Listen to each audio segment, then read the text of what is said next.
When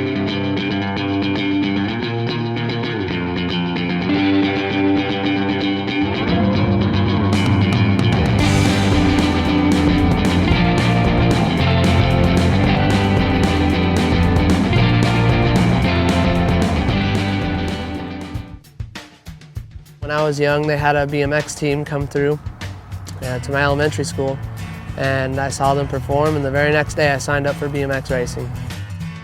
Once I started freestyle, I kind of knew that I had started something I really wanted to pursue. It was so much fun. I was actually pretty good at racing when I was younger, and it just flowed right into freestyle, you know. And by the time I was like 15 or 16, I had already had it so intertwined in my life that I knew that's what I wanted to do. I wanted to be a professional BMX rider.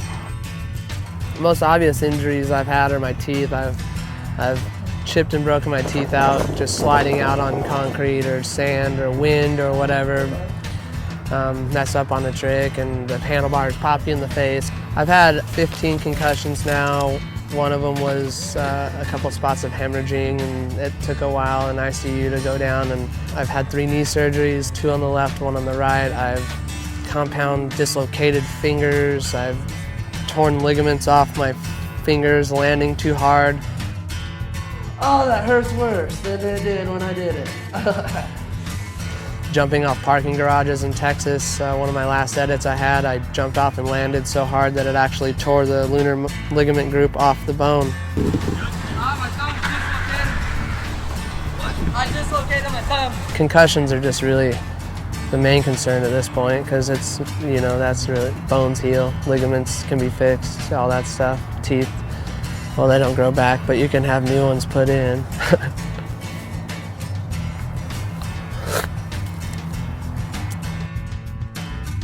Any skateboarder, I mean any bike rider, mountain biker, anybody with that kind of idea in their day-to-day life, you know, always looks for stuff to ride as I'm driving down the road, going to the store.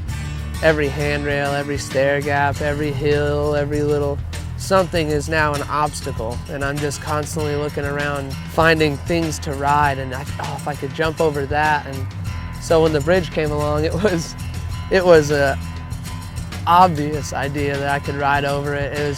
I mean, I grew up at the trails and on racetracks, and it just kind of resembles something you would ride over, you know?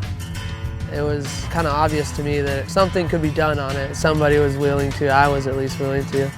Maybe not even a month after it opened, we had started the planning process and went out there and on a rainy day kind of measured the gaps, because I just thought it would be a little too abrupt at the bottom between each little expansion joint. Structures like this, it's cool because although it is dangerous, you're literally doing things that have never been done before. We waited all day. There was a few officers that were walking by, and then we saw a motorcycle officer, then we saw a cruiser, then we saw a truck hauling a bunch of police horses and a bunch drive by. Right at high noon, we're like, all right, let's go for it. And by the time I got to the top of the first arch, I could see the officer pulling in. So I knew I could get the bridge done, you know, I could ride all the way over it, but I knew he was gonna be waiting there for me. There was people walking under the bridge and a crowd of Segways going through and people honking their horn as driving by, and it was a spectacle, it was funny.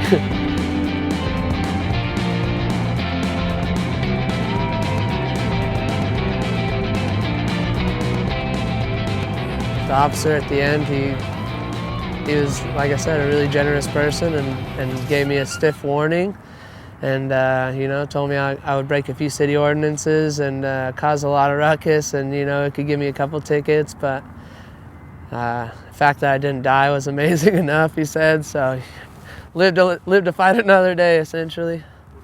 I don't feel that it changed anything within the industry or within myself, but it just, like I said, it promotes the idea of limits are only there to break.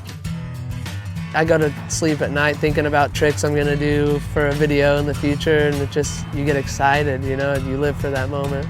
BMX is limited to your imagination. There's no guidelines or boundaries, there's no limitations. It's awesome.